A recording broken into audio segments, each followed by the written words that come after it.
If I were to ask you to name the most well-known person of the New Testament, I would imagine, other than Jesus Christ, many of you would probably answer Paul. Some might answer Peter, even some of the others, but Paul is probably the most well known because a lot of the New Testament was actually written by Paul. And I am fascinated by Paul because there is a huge transformation in his life. When we first meet him, and he's still known by the name Saul, he is actually witnessing the murder of a young Christian named Stephen. As the Jews were stoning Stephen, Paul was there giving his consent to it. And he only went worse from that point. He became a tremendous, very dangerous persecutor of Christians. He would have people beaten, he would have them imprisoned, and even see to their deaths if possible. And so it's interesting to think this man, Paul, went from beating others and imprisoning others to being willing to have those very things happen to himself. I mean, he was literally beaten. He was literally thrown in jail. And in fact, when we first meet him, I mentioned he was overseeing the stoning of Stephen. Paul was at one point later in his life stoned, and miraculously, quite miraculously, literally, he lived through it and actually walked out of town the next day. But what is it that brought about such a tremendous, deep transformation of Paul? Well, you probably already know what I'm going to say, the power of God. And that is right. It was only by the power of God that Paul's life was so radically, completely changed. When he met Jesus in that personal encounter on the road to Damascus, going to persecute more Christians, his life would never be the same. And Jesus literally transformed him completely. And that's what I want to talk about this week. There's a verse that we're going to look at, a great memory verse that I have used for years and years, that we understand better when we understand Paul as he wrote it and possibly what he was thinking as he wrote it. Now here's what it is. It's 2 Corinthians 5:17. Therefore, if anyone is in Christ, this person is a new creation. The old things passed away. Behold, new things have come. And that verse is just amazing in what it teaches us because it really is pointing out the type of change that happens when we give our lives to God and let Jesus begin to be in control of who we are.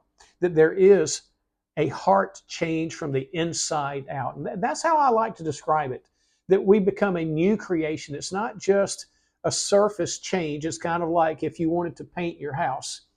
Part of the hardest work of painting is preparation, because to paint a house well, you've got to scrape off the old paint. You've got to fix any places that are rotten or anything else, because if you don't, it will look good for a short time.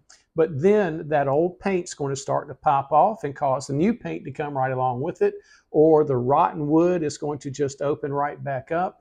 And even though it looked good for a short time, there was not an interchange, and the result of that house that was painted becomes bad. And that's exactly what it's like in our life.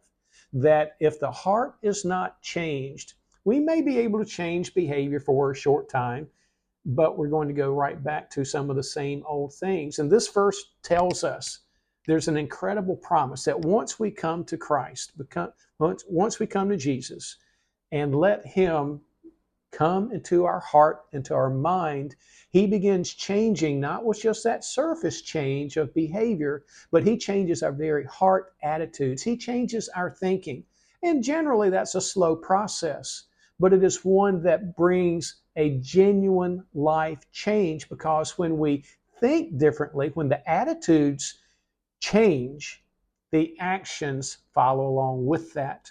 And our life becomes more like Jesus all the time, and it becomes more and more of what God intends for it to be.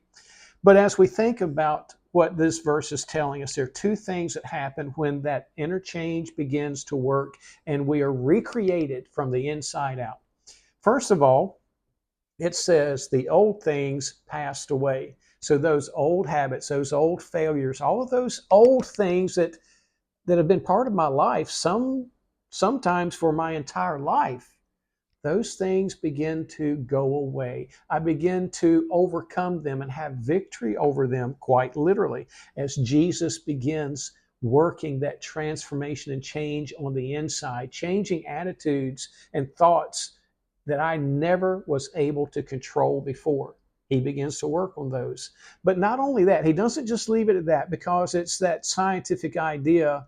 The world doesn't like a vacuum. If I take a cup and put a lid on it and draw everything out, there's a vacuum, and that vacuum wants to be filled.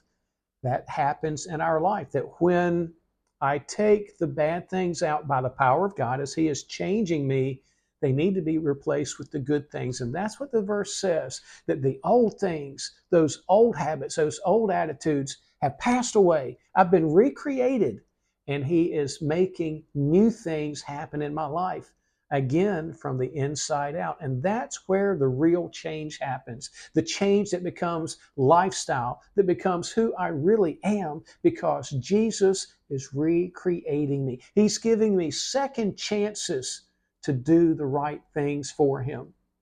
And so I hope this week that that is encouraging to you, because we all struggle with failures. We all struggle with those old heart attitudes and things that just draw us down.